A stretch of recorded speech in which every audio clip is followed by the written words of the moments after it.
Welcome everybody. Always we discuss about taxation videos, but today we will discuss about Sri Lanka's case study. What are the reasons for downfall of Sri Lankan economy? What actually the role of finance, economy, taxation, politics, everything we'll be discussing in this, and we'll also take out some lessons for our economic development as a citizen, as a nation, what we have to do and what we should not. Chanakya rightly said that learn from others' mistake, because you cannot do all the mistakes and learn from your mistakes, right? So that's what this is, an opportunity for us to learn from others' mistake and grow in life. Let's start. So what happened on 21st July 2013?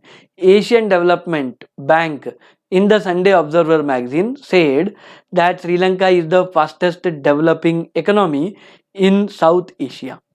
Same way America said, same way World Bank said, same way IMF said, so many other top magazines said, even China said Sri Lanka is developing economy. Then Pakistan also said, hey, Sri Lanka is the fastest. What? Pakistan? Yes. So when some people like this say, our actually we should be very alert, right?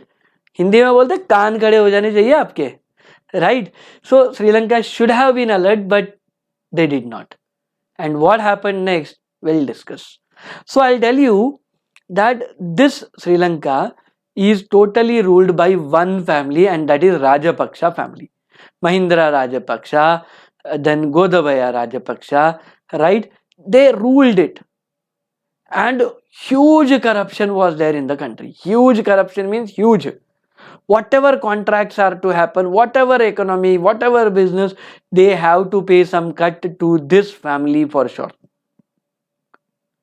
There are reports, they say that most of the Sri Lanka's money is with this family. Now when so much corruption happened, people started protesting. And when people started protesting on 22nd October 2020, the Parliament of Sri Lanka declared giving absolute powers to the president. The 20th constitutional amendment was brought. Why? To stop this protest, to curtail this protest, to ensure their supremacy. But no democracy can survive if absolute controls are there in one person's hand. If he becomes corrupt, or if he is already corrupt, then the whole nation is destroyed. Chanakya rightly says, जब राजा अपना राज धर्म भूल जाता है, उस राष्ट्र का नाश निश्चित है. If the king forgets the responsibility towards the nation, then the nation will go in vain, will be destroyed. And that's what happened with Sri Lanka. How it happened, what are the reasons, what are the wrong things they did, that I will be discussing with you. Listen carefully. In 2019, they planned wonderful plan that will convert all our farming into organic farming. So no chemical fertilizers for sure, right? Chemical fertilizers are not good. If you want to know about, you can consider the case of Punjab also. Punjab, they use lot of chemicals in the farm, and people suffer because of cancer and many other diseases because of chemical farming. So the decision was right, and they planned that they will implement it in the next 10 years. I absolutely say they took a wonderful decision. But suddenly in April 2020, what happened we don't know.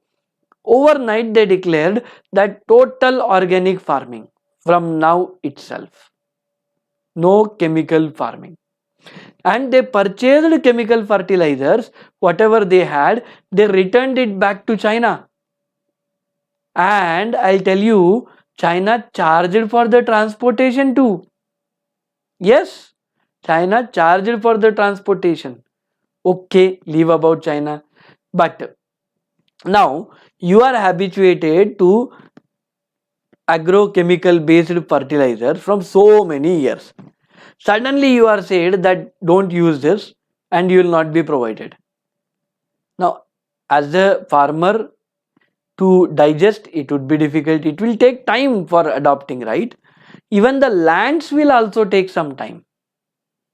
A change cannot be abrupt. In a phased manner, convincing all the stakeholders, that is what you should do. But no dialogue with the stakeholders, no convincing the stakeholders, no understanding of the interest of the stakeholders, sudden abrupt decision, no chemical farming. What happened? The production of rice decreased by 20%. When suddenly the production decreased, there is a scarcity of the rice. So automatically people were ready to pay more for it. The prices increased by 50%. Right? This is economics, supply and demand, right? Supply is less, automatically people will be ready to pay more. Right? When demand is more, prices increase. So this happened there. Then because agrochemicals are not there, 33% of the lands were kept idle, where no agricultural activity was conducted, because they don't know how to do. No training, no planning, no execution. Even organic fertilizers were not provided. What will happen? The export income revenue from agriculture decreased by 2.1%. And it's huge for a small economy like Sri Lanka. Right? For any economy, 2.1% decrease in export revenue, it means decrease in foreign reserves. Right? You will not get so much dollars. And economy like Sri Lanka, which is more dependent on imports, more dependent on loans from foreign countries, for them even more problem. Right? This is what happened. And I already said the prices of eggs 84 rupees. The prices of rice we already discussed. Then we discussed that the I forgot so many things actually. Chalo, I'll again repeat. Milk 360 rupees per liter. Shocking, right? How can a common man purchase? In India, what is the price? 50 rupees, 70 rupees, 80 rupees. Sri Lanka, 360 rupees. One egg, 84 rupees in Sri Lanka. So like that, prices of all the products increased because agrochemicals were not there. They are not habituated. So what is the lesson you learn from it? Change management lesson. Never bring a change abruptly. First lesson. Second lesson, convince all the stakeholders and bring such change. Do all preparations for bringing the change. Any unforeseen circumstance, be prepared for it. Contingency plans should be there. Okay, your revenue decreased. What is the alternative mechanism? No plans. Right? Now, other one blunder which the Sri Lankan government did, that to get into power, they did lot of promises for giving freebies. हम free कर देंगे जी. Like that, so many people promise in India also, right? Free electricity, free water, सब free ji. Like that, there are so many people who promise. Same thing Sri Lankan government did. People were very happy. And to fulfill the promise, they decreased the VAT from 15% to 8%. Capital gains tax was abolished. Service exchange tax was abolished. And there are many multiple taxes either were reduced or made to nil. You made the people happy, but what about government revenue? Did you plan for it? Because for every action there is equal and opposite reaction. You reduce the taxes for people, okay, people are happy, they have more cash in their hand. But whatever cash government had to get, failed, decreased. And that to a country like Sri Lanka who has lot of loans.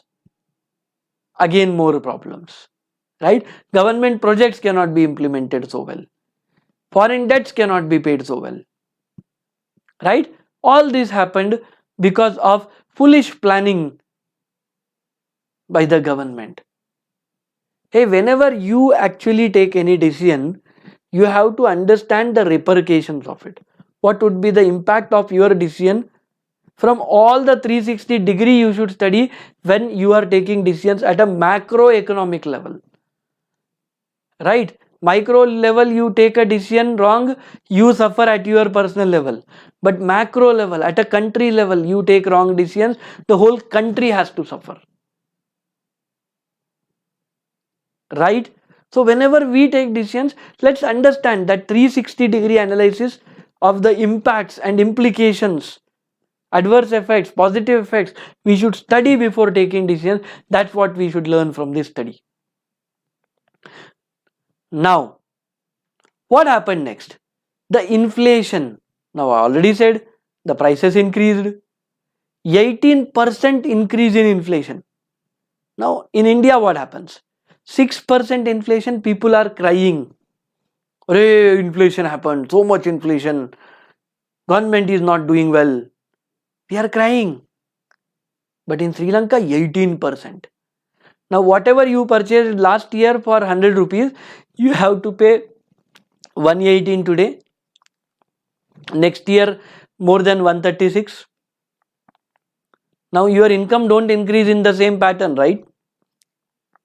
This is the problem.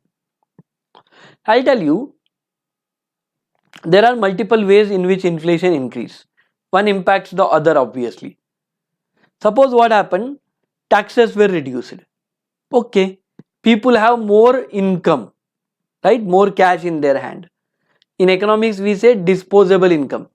In Hindi I'll say खर्चा करने के लिए पैसा ज़्यादा हो गया. And for spending you have more money with you, right? Now what will you do? You will be ready to spend. But the problem is the production is less and money to spend is more. So what will happen? People will be ready to pay more. So this made the way to demand pull inflation. Now when people are ready to pay more, the inflation increased. And when the prices of goods increased, automatically people want more money. So they demanded the employers to pay more salaries. So the cost of wages increased, right? Things have to be produced. The cost of materials increased because urgent need. So this influenced the cost push inflation. So demand pull, cost push, all inflations increased, and this led to 18% plus inflation in June 2022. Right? Inflation is such a sword, dual sword, which if it is not there, problem, if it is there, problem. Balancing it is the talent of the economists, of the nation. Like when inflation increase in our country, RBI, what they do some changes with repo rates, so that automatically people will have less cash and inflation is in control. So no such measures were taken, or the measures were taken but they were not sufficient enough. So controlling inflation is the art of every economy, and if you are good with that art, then your economy will grow. Suppose the inflation increase, automatically the economy grows, but if it increases too much, the economy falls. Are you able to balance it out? That's what your competence is in managing the economy. I already discussed about inflation. Shall we go to the next thing? Now, because of this inflation, the external debts, because now your money value is decreasing. Inflation means decrease in the money value, right? And moreover, your exports decreased. So you have less of foreign exchange. So obviously, you will take loans from foreign countries or IMF. so that you can compensate that. The external debt increased to $35 billion. Now you will understand after few minutes what is it. $35 billion. For a small economy like Sri Lanka with 2 crores plus population, it is huge. Right? Next, GDP decreased. You can see the chart and understand that GDP यानी total income of the country. Okay, पूरा देश का पूरा income मिला दो, GDP बोलते हैं उसको. Right, that decreased to negative 3.56, negative side in 2019-20. Then slowly it tried to recover 3.4, 3.7. But India's GDP is around 6%, and we are expecting that this year it would be 8 to 9%. So we are growing at a reasonable level. But economy like Sri Lanka growing at 3.7%, and many predict 2.9% only, because they have a lot of commitments. This growth is pathetic. Right? This is the problem.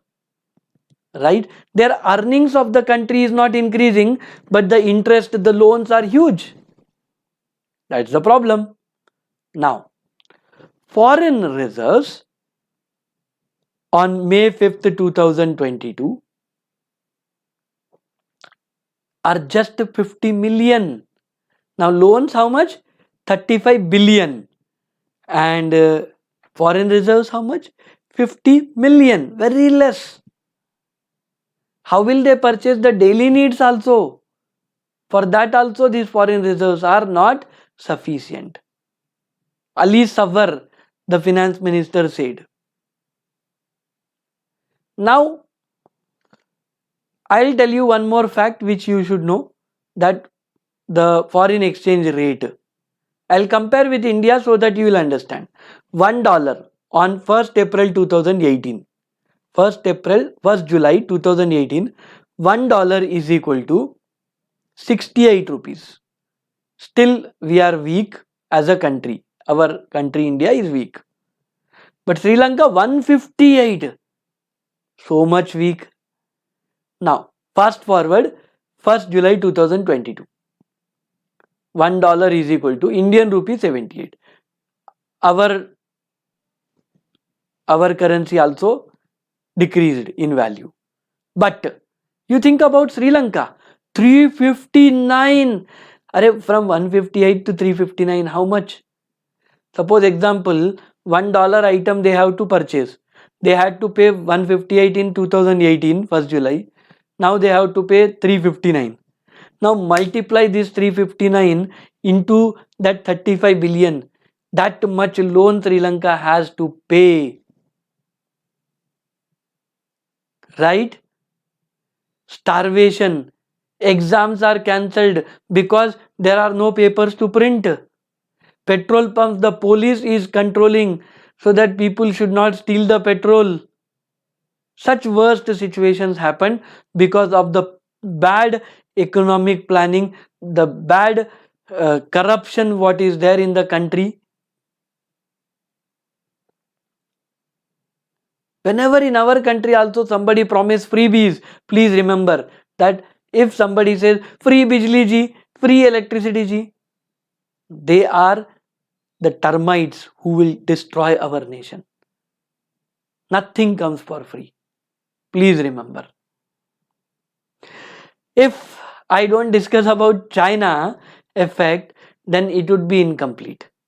Right? So Sri Lanka has a wonderful plan that Hamban Tota port they wanted to construct.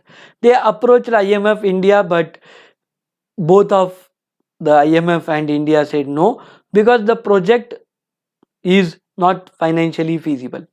It will not yield that much revenue so that whatever invested we can recover.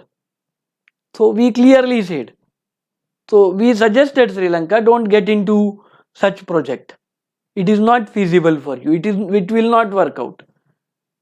When somebody with wisdom suggests, listen to them, follow them. If you don't understand, still follow. But sometimes जब नाश मनुष्य पर चाहता है, पहले विवेक मर जाता है, और श्रीलंका चाइना के शरण में जाता है. They took the help of China, lot of loans from China to complete the project. Now what China did, they gave the project, they said okay, they funded it, but on a condition that Chinese companies will only make the project. Now Chinese strategy is clear: help, ensure that they fail, and then control.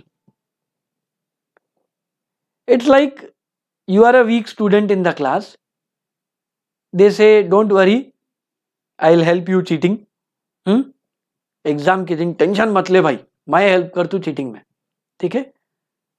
So now they promise help, you are relaxed, the person goes to the exam hall with confidence, अरे he will help, no problem. On the last moment they don't help, you fail in exams, then they control you, अरे मैं बोला था तुम लोग नहीं सुनते, ऐसा नहीं करते, वैसा नहीं करते. That's what China does with most of the countries. You see debacle of Pakistan, you see the debacle of Sri Lanka, you see many other countries, whomever China is helping, they are destroyed, or they will be going to be destroyed in some time. 10,000 crores electricity scam Chinese companies did in Pakistan. Pakistan is neither able to take action, neither able to talk about it. That's what China is. That's why we always support the movement boycott Chinese product, self-reliant country, Atmanirbhar Bharat, that understand the importance of true leadership. Haphazard decisions based just by emotions, always at a macro level for the nation, it's not good. China finally took over the Hambantota port for 99 years lease as per the conditions, because Sri Lanka was not able to pay the debts.